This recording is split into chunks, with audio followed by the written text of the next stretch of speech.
So I'm going to give you a high level. I've got 15 minutes. It'll be a fairly high level overview of the zinc market.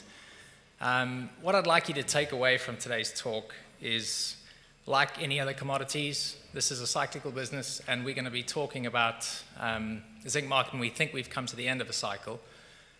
So what I want to talk through in particular today, I'll go through the mining side, the smelting side, the demand for the metal side, and then I'll talk you through some bearish and bullish arguments, but ultimately what we think the market's going to develop into. So starting with this chart, it's what we're looking at here. We're looking at, on the top side, we're looking at the real zinc price over the last 5 decades. So first point would be that zinc prices haven't moved a lot in real terms over the last 5 decades. But what you do see is you see that the market has been defined in the past by punctuated spikes, so short 2 to 2.5 year spikes in the zinc price. And these then tend to correct themselves. And why you see this in the zinc market, perhaps a bit more spiky, so to speak, than some of the other commodities, is really the access to capital and how quickly you can have mine supply coming on. So in the past, and certainly in the 2006 and 2007, the last time we had a very strong zinc price spike, we had Chinese mine supply growing very strongly. We had mine supply outside of China also growing very strongly. And of course, if you bring on a lot of supply, you can flood the market and you correct and you balance it. Now, what I'd like to focus on a little bit for this talk is we do think we're going to have a correction in the market, and we think that's going to turn this year. But I think what's a really interesting perspective to look at is what's happened from the perspective of the miner to the smelter. So the suppliers of the concentrate and the suppliers of metal. And over the past 5 decades, if you can see from sort of 1970 onwards, the average revenue share for a smelter has been about 43% of the zinc price, whereas for miners it's been 57%.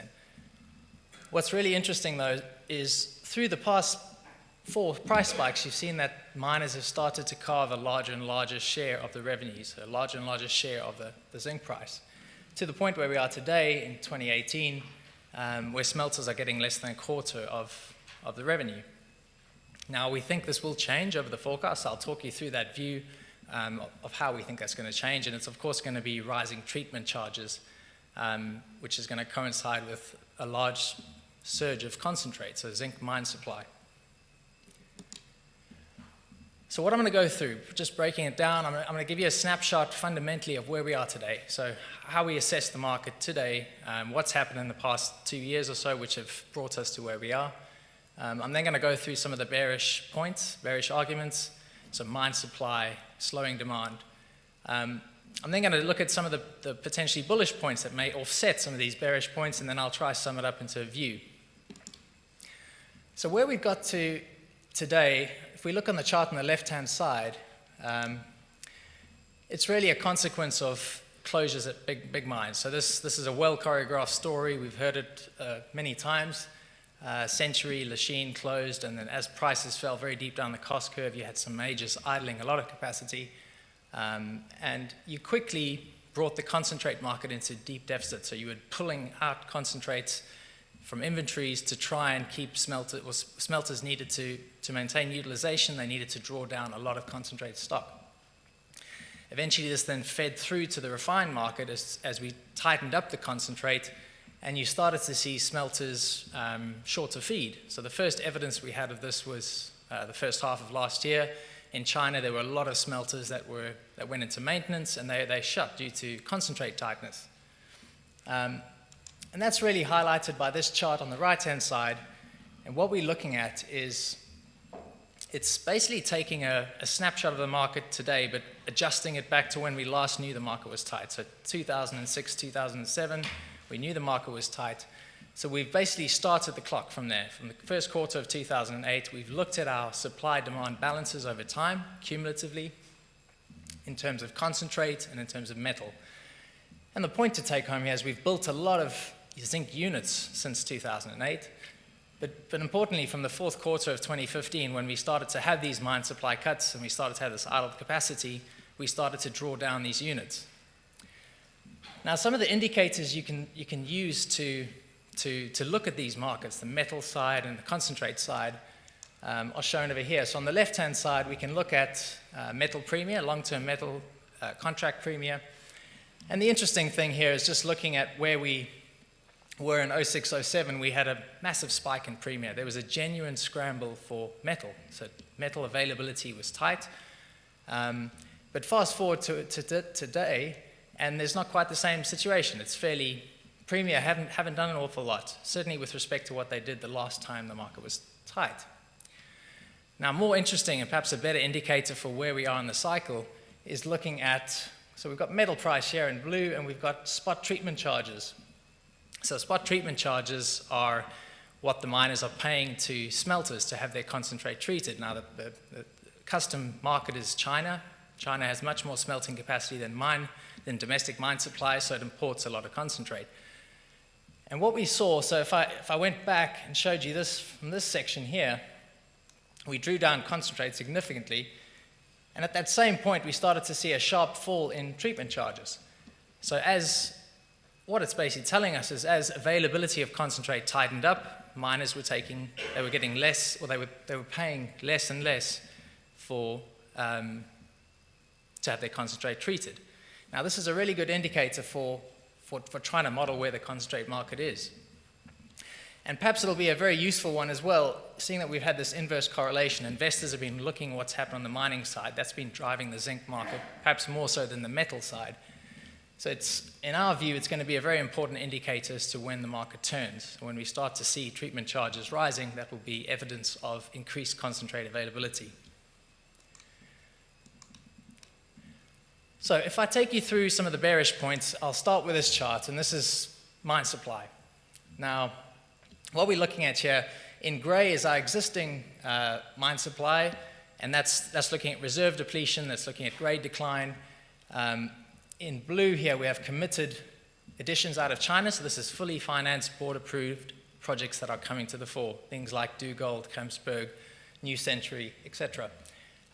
In red is our allocation for Chinese growth, and then here in these two slivers, we have a small proportion for possible and probable projects, which we add 10% probability to the possibles, 15% to the probables. And our final view of mine supply is this dotted black line. Now, you'll notice that this line is lower than the capacity line, and that's largely because there's a lot of idled capacity out there. So we know that Glencore and Neostar idled quite a lot of zinc capacity, and part of it has come back, which I'll talk you through now, but part of it still remains idled.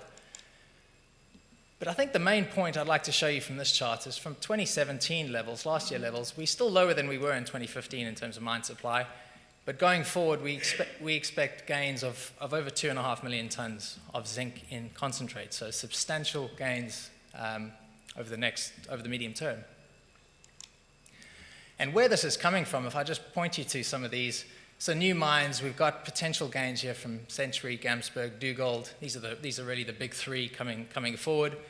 Now, there's quite a lot of skepticism about Century tailings, so that's one we can discuss a little bit. On the mill expansion side, we have a lot of, it's really Vedanta. Vedanta is expanding. So from Hindustan Zinc in India, we're going to see quite a lot of mine supply, but that's really going to flow through to metal because it's integrated. And then the reactivations. So a lot of what was closed in 15 and 16 is coming back. So there's plans for it to come back. The big one there from Glencore is Lady Loretta at Mount Isa. And then you've got a number of large polymetallic deposits, the most important one being Antamina, which is going through a relatively higher grade portion in terms of zinc ore for the next few years. So that's going to certainly support a lot more zinc and concentrate. So cumulatively, just outside of China, we've got net additions, a net of reserve attrition of at least 1 million tons from these. If we look at China, this is undoubtedly the most uncertain part of anyone's analysis. So what we've got here is we've taken our database. We've got about 650 mines in our Chinese database. And I've broken them into two categories, new mines and expansions. But the expansion side is probably a bit misleading. And I'm really just suggesting these are production increases. But what we have here, and I think what's quite interesting, is the potential capacity gains this year are quite substantial. Now, we don't think this is going to materialize at all. but the potential for it is pretty strong. So it's a 4.2 million ton market in terms of mine supply. These mines, we have a fairly good handle of what's happening on the larger ones. We have a fairly good handle that there's a fair amount of capacity growth coming from there. It's really this side of the market, which is actually smaller than 5,000 tons, the bulk of these small additions, which is largely invisible to an analyst. If you try and analyze what's happening to the Chinese market and where mine supply is going to come from, at least in 2018, we see a lot of potential from relatively small incremental gains. So it's very difficult to model that. But that said, our view for Chinese mine supply, we do think it'll rebound somewhat this year. Last year we had it virtually flat, so it was 2% up. And this year we think it will start to rebound, and this is largely as miners invest, or they have invested more in environmental compliance. And I think the really important point being, these mines survived the restrictions in 2017. So if they did survive the restrictions, they were partly idled through part of that year. So if they start to resume to even something more of a normal capacity, we're going to see quite a lot more concentrate. If I shift to the consumption side, we had about 14 million tons consumed in 2017. And again, the key market here is China. The view for China is slowing, so we certainly expect slowing consumption growth in China, and this is driven largely by a slowdown in the zinc-intensive construction and infrastructure sector, and we're seeing, as the economy transitions more to a services and consumer-driven economy, you're seeing less use of zinc. But in absolute terms, there is still some fairly good growth there. It's still a do gold river or so every year, which is still important. If I take you through some of the bullish points on this, I've just mentioned a similar chart on the mining side. Now, if we look at the smelting side, you don't have the capacity to treat all of this new concentrate. I think that's a fairly important point, that over the forecast, we talked about 2.6 million tons of growth in zinc in concentrate. We don't see that kind of growth in the capacity to treat it. So the consequence is that not all of these zinc units will become metal. It's going to be important for what happens to the treatment charge market, but it's important nonetheless, because we're not going to see an absolute glut of metal because of somewhat of a bottleneck on the smelting side. I think what is important, though, is trying to look at what smelting capacity growth is doing relative to the demand for metal. And certainly we think now that there is enough smelting capacity growth to outpace that of the demand for metal. So we do think we will be able to bring the metal market into surplus as well. On this capacity side, there is very little outside of China. The major culprit here being Hindustan, and this is a recent expansion. So you've got Rampura, Gucha going into the block cave, and you've got expansions at a number of the operations. It's integrated. So we're going to see a big uptick in smelting capacity from India. Torreon in Mexico is going to be coming on as well. And then we allow for a probable set of expansions, and this is really just optimization across a population. Over time, we expect to see it, and we have seen it in the past, something like 40,000 tons of optimization gains across the population. But really, the bulk, again, of growth is coming from China. And we're seeing a trend of getting bigger. So the smaller smelters, in part of the drive to reduce pollution and make the sector more competitive, we're certainly seeing closure of a lot more smaller smelters, but we're seeing the average size of smelters are getting big here. They're getting a lot bigger in China.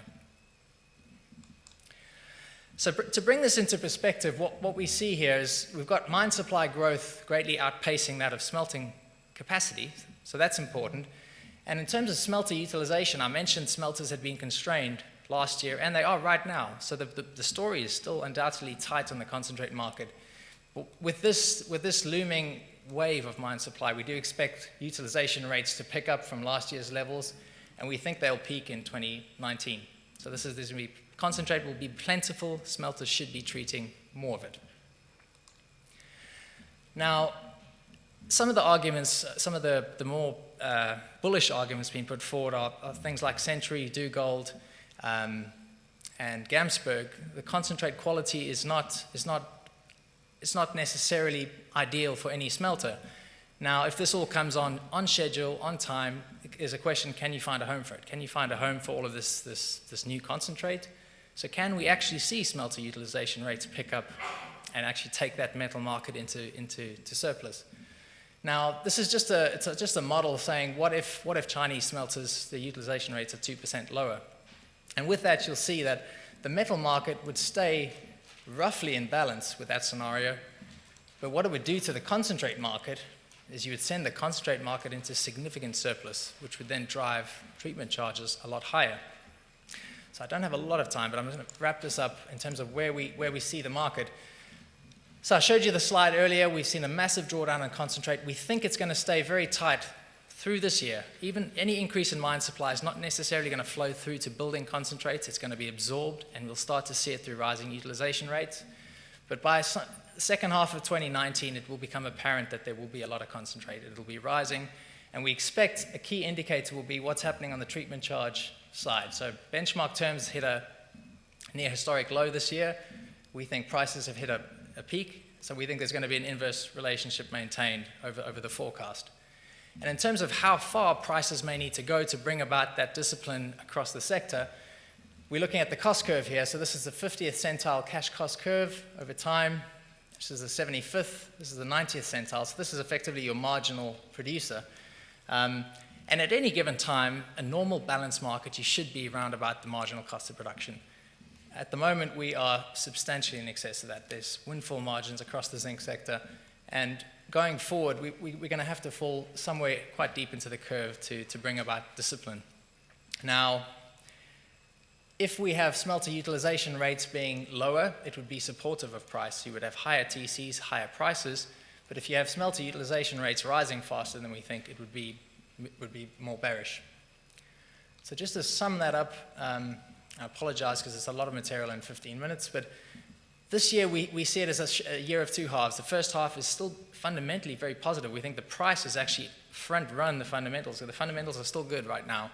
It's going to change, though. We do think the second half of the year you'll start to see rising concentrate availability, and the good indicator to look for would be spot treatment charges, what they're doing. So 3 to 4 months' time, this should be a good indicator if projects like Dugald, Century, Gamsberg are actually starting to deliver. You should see spot treatment charges rising. That would be direct evidence of it.